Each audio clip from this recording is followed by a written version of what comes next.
जय गुरु जी। गुरु जी के चरणों में शत शत प्रणाम। गुरु जी की जितनी भी संगत है, सारी संगत को बहुत बहुत प्रणाम, हाथ जोड़ के प्रणाम, क्योंकि संगत के अंदर ही गुरु का वास है। सबसे पहले तो मैं अपने ईश्वर का शुक्राना कर रही हूँ, गुरु जी का शुक्राना कर रही हूँ, जिन्होंने मेरे को आपके दर्शन का मौका दिया। एक मैं थोड़ा सा आपको कहूँ कि एक जो भी है बड़े ध्यान से सुनना, ये गुरु जी का सत्संग है। जब जब भी धरती पे ईश्वर आया, चाहे वो राम आया, चाहे कृष्ण आया, चाहे कोई भी देवता आए, ईश्वर आए, उनकी जो आयु है वो लिमिट होती है, ऊपर से फिट होके आती है। आपको याद होगा जब राम ने जाना था, भगवान राम ने जाना था, तो कैसे मीटिंग हुई थी धर्मराज के साथ। धर्मराज के साथ मीटिंग हुई थी अकेले कमरे में। उन्होंने कहा था कि एक प्रॉमिस करना, आप और हमारी बात कि कोई ना सुने। मीटिंग में यही कहा था धर्मराज ने, महाराज चलो आपका टाइम हो गया। तो इसी तरह हमारे गुरु जी हैं। गुरु जी को पता था मैंने जाना, वो अपनी तैयारियों में लगे हुए थे। तैयारियों में कैसे था, जैसे डुगरी मंदिर का सारा इंतजाम, वहां पर्दे देखो, वहां ये देखो, वो देखो, लाइटें का इंतजाम।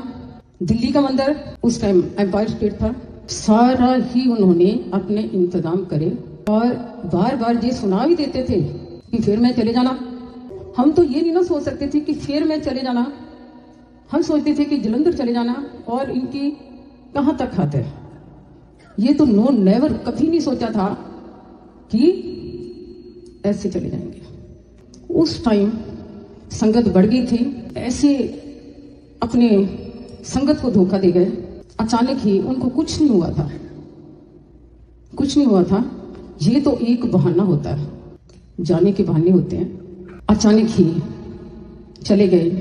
पता चला, अपनी मैं पर्सनल बात बताती हूँ कि मेरे ऊपर क्या इफेक्ट आया, हमारी परिवार के ऊपर क्या इफेक्ट आया। इफेक्ट तो सबके ऊपर बराबरी था। सुबह के टाइम हस्बैंड बाहर गए हुए थे रामगढ़। मेरे को पता चला होश हवाश खत्म। ऐसे लगता था कि धरती फट गई, उसमें समा जाओ। ये क्यों ऐसा हो रहा था?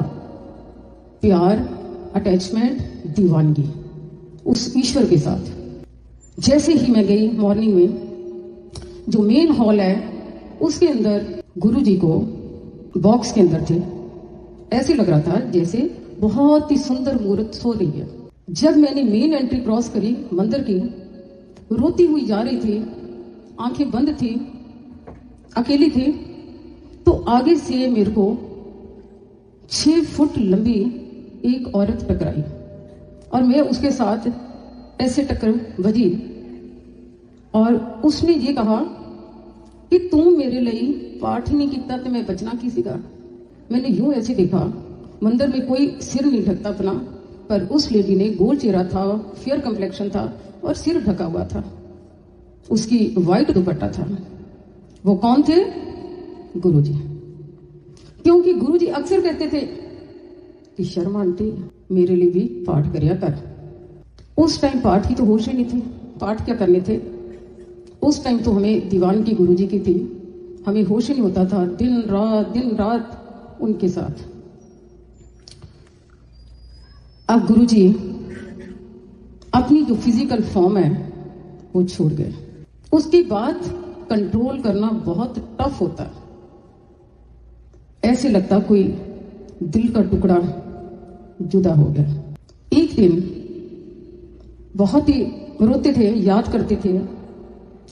एक दिन मैंने ऐसे गुरुजी को कहा, हमारी बड़ी डॉटर है, वो भी बहुत अटैच्ड थी गुरुजी के साथ।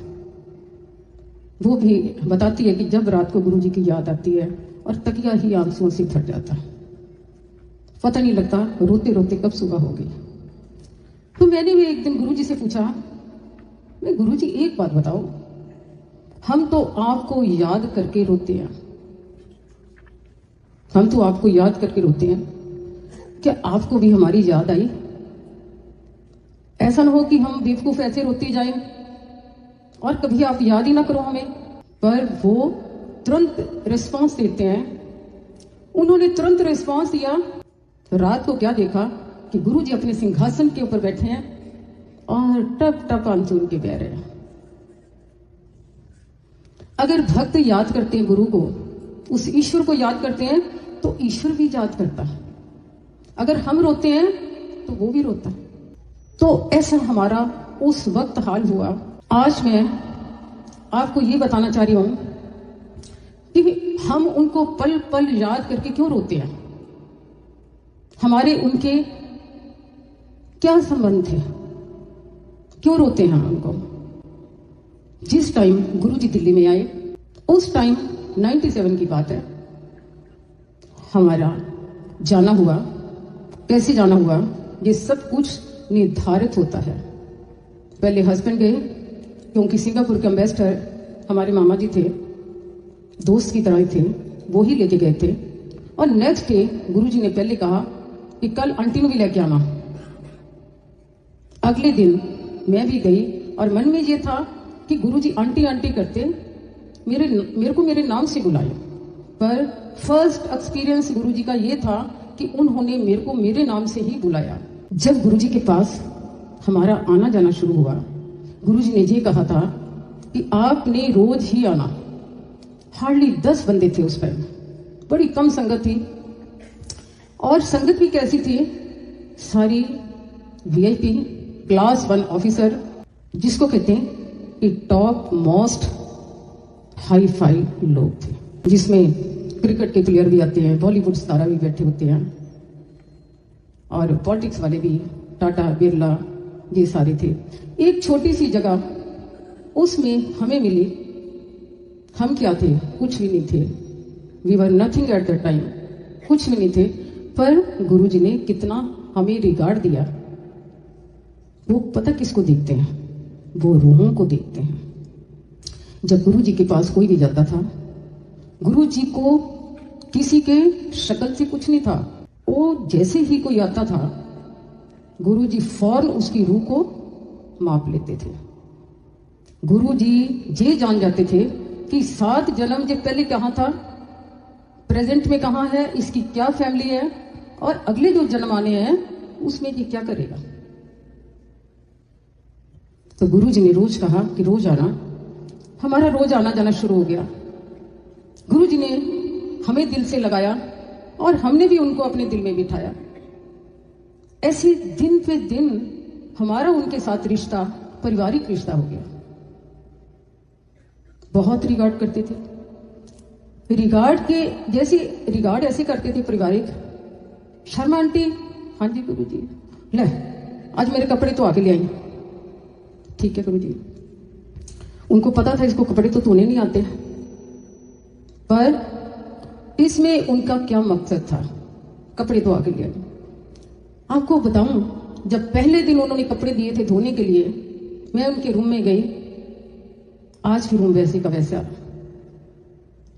अपना चोला उतारा, बाथरूम में गए, गुनगुनाते हुए चोला उतार के वो पॉलीथीन ढूंढ रहे हैं।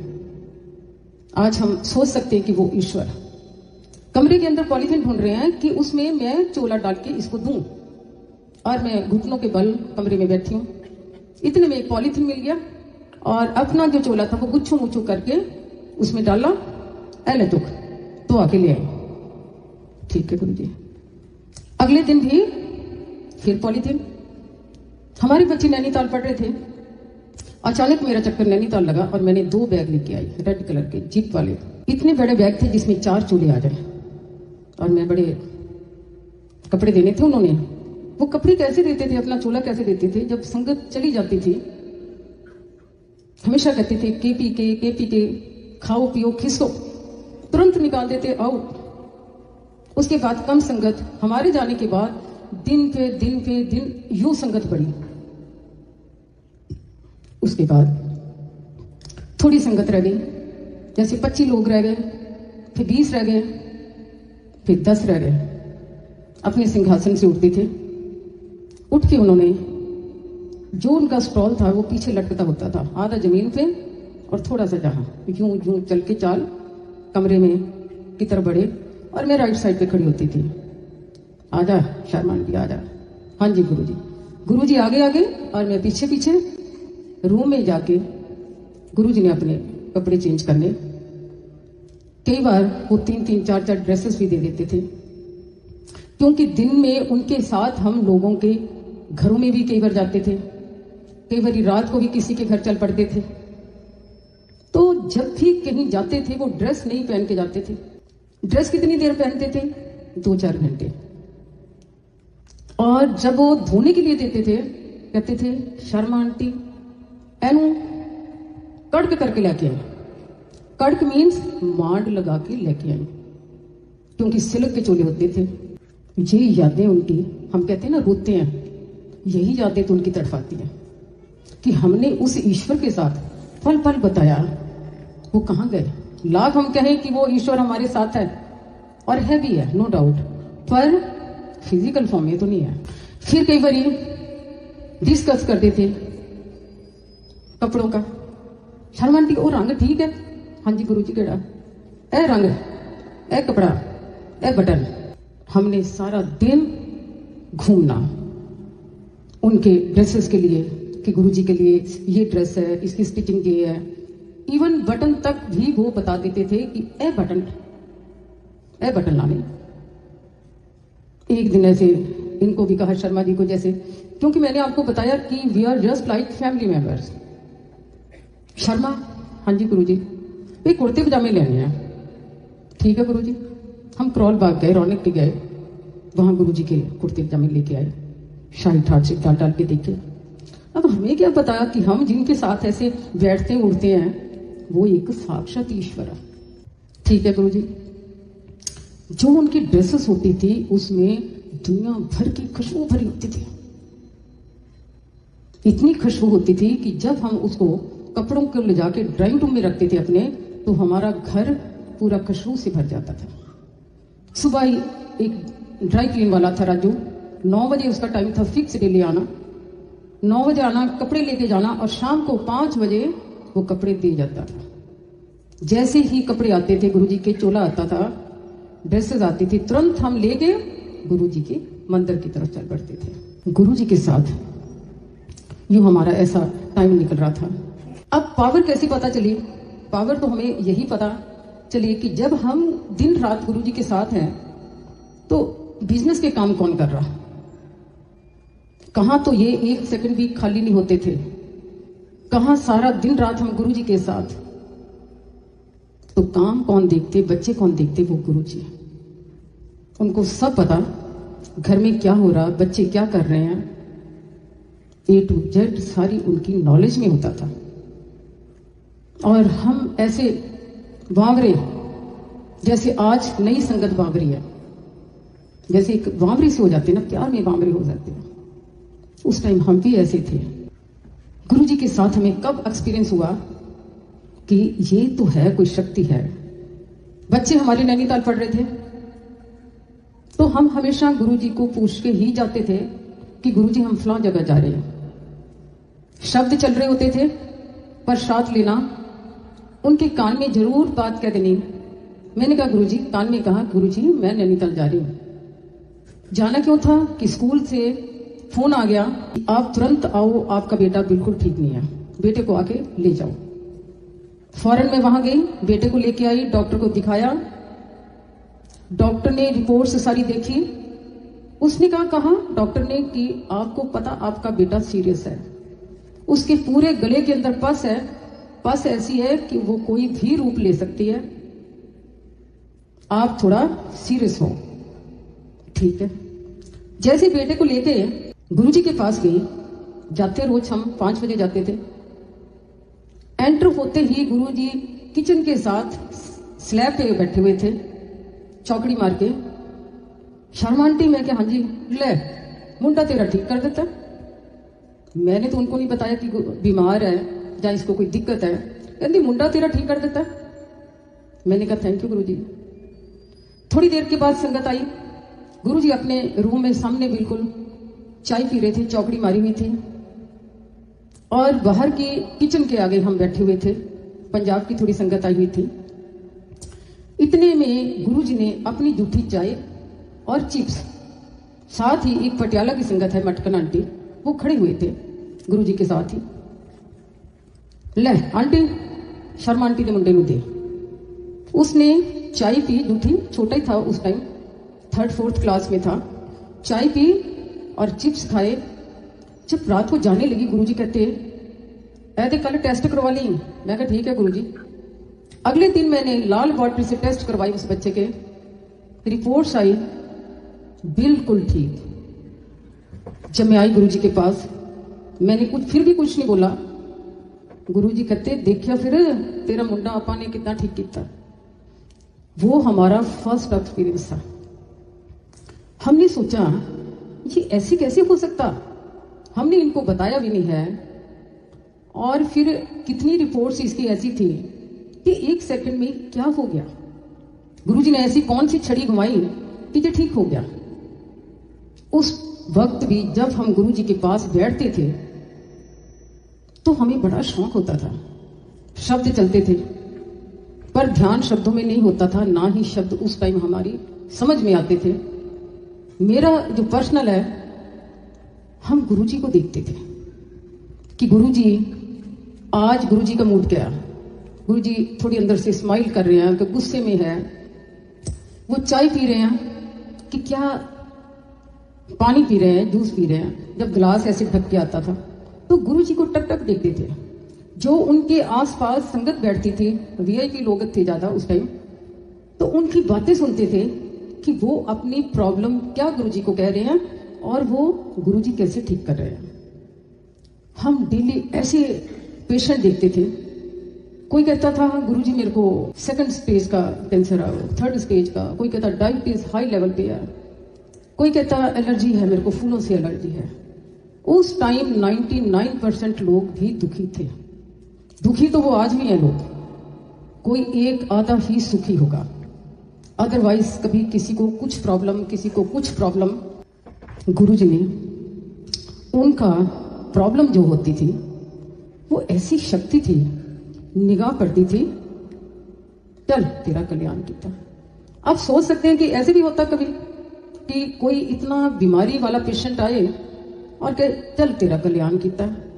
ऐसी कौन सी पावर थी जिससे वो यूं बीमारियों को भगा देते हैं। बड़ी से बड़ी बीमारी, ऐसी बीमारियों का उन्होंने ट्रीटमेंट करा जिसका इलाज वर्ल्ड में नहीं है। एक हमारे सामने कोई पंजाब का बंदा आया। जब संगत चले गई, हम ऐसे गुरुजी उठ के अपनी सीट से खड़े हुए। उस वक्त उसने कहा, जैसे गुरुजी उठे खड़े हुए, पास था खड़ा, कहता गुरुजी मेरे ना इतने, पंजाब का था, उसने उसी लैंग्वेज में कहा कि मेरे गुरुजी इतने फोड़ा आ, ये 5-6 महीने आ, ये रिसदा रहता है। मैंने बहुत इलाज कर लिया, बहुत दवाइयां खा लिया, इसमें पस चलती रहती है और मेरे लगातार सारी बॉडी में पेन होती है। गुरुजी ने ऐसे खड़ा था तो जूं उसके कंधे पे ऐसे मारा, ले किथे तेरा फोड़ा। वो फोड़ा ही गायब कर दिया, जिसको एब्सेस कहते हैं। फोड़ा ही गायब हो गया। ये शक्ति थी उस ईश्वर में। जैसे एक अंकल को बुलाया कि इधर आ, वो कहता नहीं गुरुजी मैं आ नहीं सकता। क्यों नहीं? गुरुजी के आगे पहले हम फूल चढ़ाते थे, बाद में बंद हुए। कहता मैं आ नहीं सकता क्योंकि मेरे को फूलों से एलर्जी है। गुरुजी ने उसको डांट के कहा इधर आ, तेन मैं कहना इधर आ। वो आया, गुरुजी के चरणों में बैठा। गुरुजी ने उसको 2 घंटे बैठाया। उसके बाद उसको लाइफ में कभी एलर्जी नहीं हुई फूलों से। ये है वो ईश्वर। उनके साथ सारा दिन हम व्यतीत करते थे। रात को कई बार लेट छुट्टी देते थे, कई बार सुबह की सैर भी उनके साथ ही हो जाती थी। रात को पता ही नहीं चलता था कि रात कहाँ गई। गुरु जी का हमने देखा अपने वक्त में, कभी उनको सोते हुए नहीं देखा था। खाना खाते थे, जब संगत चली जाती थी, बेड के ऊपर यूं ऐसे, और ये उनका टेबल बन जाता था जहां अपनी ट्रे रख लेते थे और वो खाना खा लेते थे। सिंपल खाना था उनका। आज मैं बता रही हूं कि जब ये गुलाब की खुशबू आती है, गुलाब की खुशबू आती तो हम समझते हैं ये गुरु जी की प्रेजेंस है। हर आदमी कहता कि मैं तो आज गुलाब की खुशबू देखी, तो वो गुलाब की खुशबू आती कहां से है? एक दिन हमें बहुत ही अच्छा गोल्डन चांस मिला। इतना सुनहरी मौका मिला। रात को संगत के जाने के बाद गुरुजी दरबार के अंदर जमीन पे, उनकी नेचर थी जमीन के ऊपर लेट जाते थे। हम उनके नीचे कोई कुशन रख देते थे और उनके पैर दबाने लग जाते थे, या कंधा दबाने लग जाते थे, या टांगे दबाने लग जाते थे गुरुजी की।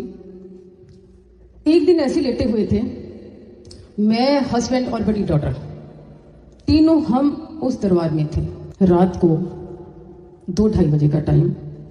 हमने देखा, ध्यान ही नहीं करा, गुरुजी के साथ लगे हुए और गुरुजी बड़ी छोटी छोटी बातें कर रहे थे। इतने में देखा किचन में कोई नहीं, क्योंकि लड़का होता था चंदन किचन में, वो भी नहीं था, ना ऊपर नीचे कोई भी नहीं था, सिर्फ हम 3 लोग थे। इतने में गुरुजी उठे, उठ के कमरे की तरफ गए और हमें हल्का सा ऐसे इशारा करा। हम उनके पीछे पीछे गए, अपने बेड के ऊपर ऐसे बैठ गए, यूं ऐसे अपना मुंह नीचे करके इनको इशारा करा, पैर दबाने लग गए, डॉटर हाथ दबाने लग गई। इतने में मैं खड़ी थी, गुरुजी ने येलो कलर की शर्ट लाइनों वाली डाली थी। अपनी शर्ट ऐसे पीछे से पूरी उठा के ना ऐसे झुके हुए थे आगे की तरफ, और मेरे को इशारा करा कि प्रेस कर, बैक साइड से प्रेस कर। मैंने उनका यहां से कंधा पकड़ के और राइट हैंड से जैसे प्रेस करना शुरू करा, तो उनकी बॉडी के अंदर से जैसे खुशबू के बादल निकलते हैं, वो ऐसे खुशबू के बादल निकलने शुरू हुए। उस वक्त उन्होंने कहा, शर्म आंटी, मैं कहा हाँ जी, तेरे हाथ भी छोटे हैं, तेरे हत्था च भी जान नहीं है। तो मैंने जोर से अपना जितना जोर था प्रेस करना शुरू कर दिया। प्रेस करा, देखा वो खुशबू ऐसी थी कि भी टॉलरेट करनी भी मुश्किल थी, जैसे हजारों बॉटल अंदर चली गई। इतने में देखा उनकी जो नाभि थी उसमें यूं गोल गोल खुशबू के बादल निकलने शुरू हुए। डॉटर थी वहां, हाथ दबा रही थी। डॉटर को कहते हैं, कर ले ब्रह्मांड के दर्शन, चलो नमस्ते। जब हमें विदा करते थे तो नमस्ते जरूर कहते थे, चलो चलो हम नमस्ते, हाथ जोड़े और हम निकल आए। तो यही खुशबू है, वो खुशबू ऐसी है, बेशक आप आसमान पे हो, धरती पे हो, या पाताल में हो, कहीं भी हो, इंडिया में किसी कंट्री में भी छुप के बैठ जाओगे, जब उनकी खुशबू आनी तो वो आनी है, वो उनकी प्रेजेंस है। कहते हैं कि ईश्वर कण कण में है, वो ऐसे ही ईश्वर है। एक कई बारी कहते हैं, गुरुजी के लिए एक मैं जरूर कहूंगी कि देवी देवता तो बहुत है, हमारे 33 करोड़ देवी देवता हैं, पर गुरुजी हमारे एक डिफरेंट टाइप के ईश्वर है जो धरती पे आए। दुनिया में हर आदमी की कितनी हजार तरह की प्रॉब्लम्स है, किसी को कोई प्रॉब्लम है, किसी को कोई प्रॉब्लम है।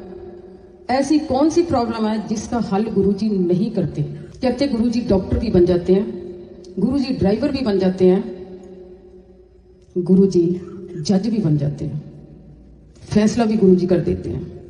आपने हजारों ऐसे सत्संग सुने होंगे, वो कहेंगे कि जी मेरा ऑपरेशन हुआ तो अब खुशबू आ गई और ऐसे लगा वो ऑपरेशन गुरुजी कर रहे हैं। कई बार ऐसे ऑपरेशन भी हुए गुरुजी ने करे जो ड्रीम में कर देते हैं। कितनी बड़ी बीमारी हो, कितनी भी बड़ी तकलीफ हो, गुरुजी ड्रीम में आते हैं, यूं ऑपरेशन कर देते हैं। तो ये यादें हैं उनकी, हजारों यादें हैं। गुरुजी कैसे घर आए, हम चंडीगढ़ थे, चंडीगढ़ में हम बैठे थे, गुरुजी ने यूं निगाह घुमाई, कहते शर्मा तेरे घर परसों आ रहा। शर्मा तो कांप गए, गुरुजी अगले वीरवार, कहते जरा परसों वीरवार आ रहा। ये हैरान हो गए, घबरा गए कि हम चंडीगढ़ बैठे हुए हैं, अब गुरुजी हमें छुट्टी पता नहीं कब देनी है, और गुरुजी अकेले तो आते नहीं, इनके साथ संगत आती है, तो घर में इंतजाम कैसे होगा। ये आपको बताना चाह रही हूं कि जब जब भी गुरुजी आते हैं हम लोग इंतजाम नहीं करते, इंतजाम गुरुजी खुद आप करते हैं। जो उनकी पावर है जो इंतजाम करवाती है। तो हम गुरुजी के साथ थे तो इन्होंने बड़े छुपके से फोन करा दिल्ली में, बच्चों को कहा कि गुरुजी आ रहे परसों। बच्चे तो कूदने लग गए, घर में खुशियां हो गई कि गुरुजी आ रहे हैं, क्योंकि उस टाइम हमारे बच्चे गुरुजी के पास आते थे। अब हम वहां बैठे, हमें क्या पता घर में क्या हो रहा। गुरुजी को शौक था रेड मैरून कलर का शौक था। तो बच्चों ने क्या करा, जितने घर था, ड्राइंग रूम, सारी बेसमेंट रेड मैरून कलर की करने की कोशिश करी। सारे पर्दे, 35-40 सीटर सोफा था, सारे खुल गए। जब हम बुधवार को आए, आके देखा घर का हालत अनटाइडी, घर टेलर लगे हुए हैं, घर ऐसे जैसे जिसको कहते हैं ना कूड़ कबाड़। सारा कैसे होता जब सोफे खुल जाते हैं, पर्दे लग रहे होते, तो कैसा घर होता। इनको गुस्सा आया, मेरे को भी आया गुस्सा, घबरा गए। तुम्हें अकल नहीं है, गुरुजी आ रहे कल और तुमने ये काम क्या करा। बच्चे कहते पापा हमें शौक है गुरुजी को रेड मैरून कलर का, और हमने सारे चेंज करवा दिए, अब तो कुछ नहीं हो सकता। ये देखो कि गुरुजी की पावर। अगले दिन पूरा घर पिच था रेड मैरून कलर में। गुरुजी की कुर्सी भी बच्चों ने ही तैयार करवाई, जो आज भी वही कुर्सी है हमारे, जिस पे आके बैठते थे गुरुजी। फिर गुरुजी आए, बहुत देर रुके वहां घर के अंदर। गुरुजी ने कहा कि शर्मा जी ਨੂੰ बुला लिया अपने एरिए च। बहुत संगत आई उस टाइम। कहने का भाव ये है कि जब भी घरों में गुरुजी आते हैं, गुरुजी ऐसे नहीं आते। कई बार हम चाहते हैं कि हाय हमारा भी मन करता गुरुजी आए, हमारा भी मन करता गुरुजी आए। जब उनका हुक्म होता तभी होता, नहीं तो तुम 3 साल 4 साल 5 साल बैठे रहो, वेट करते रहो, वो नहीं आते। वो किसके भूखे हैं? भाव के और श्रद्धा के, प्यार के भूखे हैं। जब आप दिल से उनको याद करोगे, जैसे भगवान को याद करोगे, तो वो तुरंत भागे आएंगे। ऐसे गुरुजी ने एक दिन प्रोग्राम बनाया, हम लोग नहीं थे प्रेजेंट वहां। हमारा रिजॉर्ट है रामगढ़, नैनीताल के साथ ही। गुरुजी कहते कि आज ही जाऊंगा, आज ही जाऊंगा। जो भी संगत उस टाइम प्रेजेंट थी, तू भी गर्म कपड़े। मई मंथ का लास्ट वीक था, मई का लास्ट वीक था, 2001 की बात है। जो भी आए शर्मा दे रिजॉर्ट पे चलना, गर्म कपड़े ले आओ। ठीक है गुरुजी। एक कोई अंकल थे, वो कहते गुरुजी मैं नहीं जा सकता, मैं ते कुंभ ते जा रहा। कमला जी तू की करना कुंभा ते जा जाके, शर्मा दे रिजॉर्ट पे चलो। ठीक है गुरुजी गर्म कपड़े नहीं आ, वो ले लांगे, उतो ले लांगे गर्म कपड़े। तो गुरुजी ने ये नहीं चाहते थे, इन्होंने पूरा जोर लगा लिया कि 1 हफ्ते के लिए गुरुजी को रोकूं, ताकि वहां इंतजाम हो जाए सारे, और दिल्ली से नैनीताल के रास्ते में उनका पूरा वेलकम हो जगह जगह। गुरुजी ने एक भी पेश नहीं चलने दी। जब ये गुरुजी के पास आए, की गल है तू की करना पिया? गुरुजी 1 हफ्ता दो, ले तू की करना, इंतजाम आपे बनावांगे, चिंता ना कर। गुरुजी उसी वक्त संगत को लेके चल पड़े। एक डिलेक्स बस थी, बाकी गाड़ियां थी। गुरुजी को कहा गाड़ी में बैठो गुरुजी, कहते नहीं मैं बस में बैठागा। गुरुजी बस में बैठे अगली सीट पे। कैसे वहां रिजॉर्ट में गए, वहां काफी दिन रुके संगत के साथ। डेली फोन करते थे, संगत को बुलाते थे, तू भी आ जा, तू भी आ जा शर्मा दे रिजॉर्ट पे। स्वर्ग है, क्योंकि दिल्ली में 48 टेम्परेचर था, और वहां रजाइयां लेके सो रहे थे सब, जैकेट डाली थी, मौसम ठंडा था। और डेली प्रोग्राम चलते थे। गुरुजी अपने 4 बजे अपनी सीट पे आ जाते थे। एप्पल ऑर्चर्ड, नीचे बैठना गुरुजी ने, सारी संगत को पूरा निहाल करना। उसके बाद संगत म्यूजिक पंजाबी चलता था, गाने, और उस म्यूजिक पे सब वो धूम धड़का करते थे। जितने दिन गुरुजी वहां रहे, संगत को नजदीक बैठने का मौका मिला और गुरुजी को समझने का मौका मिला। गुरुजी ने वहां बहुत लोगों के कल्याण करे। नैनीताल संगत को घुमाने भी लेके गए। वहां एक मुस्लिम था नासिर भाई, उसके 14 साल बच्चा नहीं हुआ। गुरुजी ने तुरंत 1 वीक के अंदर उसको ब्लेस कर दिया बेटा। गुरुजी ने कहा मुंडा लेना तो शर्मे दे रिजॉर्ट पे आ जा, मुंडा लेना तो शर्मे दे रिजॉर्ट पे आ जा। और गुरुजी ने on the way mall road पे जब फर्स्ट टाइम वो मिला, गुरुजी कहते ओए नासिर 2 बीवियां लेके बैठा, इशू एक कभी नहीं तेरा। और हमें पता ही नहीं था वो हमारे कितने क्लोज हैं कि उसकी 2 बीवियां कि 1 बीवी है। हमने सोचा एक ही बीवी है। उसके बेटा हुआ, गुरुजी ने वहां माल रोड पे भुट्टे खाए। और एक वहां का बताती हूँ कि जब गुरुजी 4 बजे बैठते थे उस वक्त रोज कोई ना कोई प्रसाद आ जाता था। जैसे हलवे का प्रसाद बनते थे, किसी दिन बर्फी का, किसी दिन लड्डू का प्रसाद। संगत बहुत थी। एक दिन मैंने सोचा कि मैं दिल्ली से ड्राई फ्रूट लेके आई हूं, मिक्स ड्राई फ्रूट था, परात में डाला, गुरुजी के राइट साइड में रखा कि आज गुरुजी ड्राई फ्रूट का प्रसाद देंगे। जब ड्राई फ्रूट का सोचा प्रसाद देंगे, सत्संग जब हो गया, शब्द खत्म हुए, गुरुजी प्रसाद शुरू करा, तो गुरुजी ने यूं प्रसाद, मैंने सोचा कि ड्राई फ्रूट का तो थोड़ा थोड़ा देंगे गुरुजी, इतना इतना देंगे ताकि सबको पूरा आ जाए। गुरुजी ने यूं हाथ भरा तो चोली में प्रसाद डालते गए। अभी 2-3 ऐसे यूं करे तो मेरा दिल खट गया। मैंने कहा ये तो 2 मिनट में प्रसाद खत्म करेंगे और कहेंगे शर्माटी लेके आ, तो मैं कहां से लेके आऊं? मार्केट ये तो बहुत दूर है, नैनीताल 1 घंटे का रास्ता है। तो फिर मैं क्या करूं? मैं गुरुजी के आगे खड़ी हो गई कि गुरुजी मेरे को देखें और मैं थोड़ा सा उनको ऐसे इशारा करूं कि थोड़ा थोड़ा दो। गुरुजी मेरे को देखे ना, जैसे वो बुक उठाए और जैसे गाड़ी की ब्रेक लगती है तो मैं अपने ऐसे ब्रेक लगाऊं कि बस बस थोड़ा थोड़ा नहीं, वो उतना ही ज्यादा। मेरा बहुत ऐसे डिस्टर्ब माइंड, जब सारी संगत को प्रसाद दे दिया और मेरी निगाह प्रात की तरफ गई तो देखा जितना मैंने दिया था उसमें उतना ही प्रसाद था। और गुरुजी मंद मंद मेरे को देख के मुस्कुरा रहे थे कि तू क्या सोच रही है? तो ये पावर है उस ईश्वर की। एक उनका सत्संग लास्ट में ये जरूर सुना देती हूँ। एक गुरुजी कहते थे, एक दिन ऐसे लेटे हुए थे, उनके ऐसे मूड में आते थे, कई बातें कर देते थे।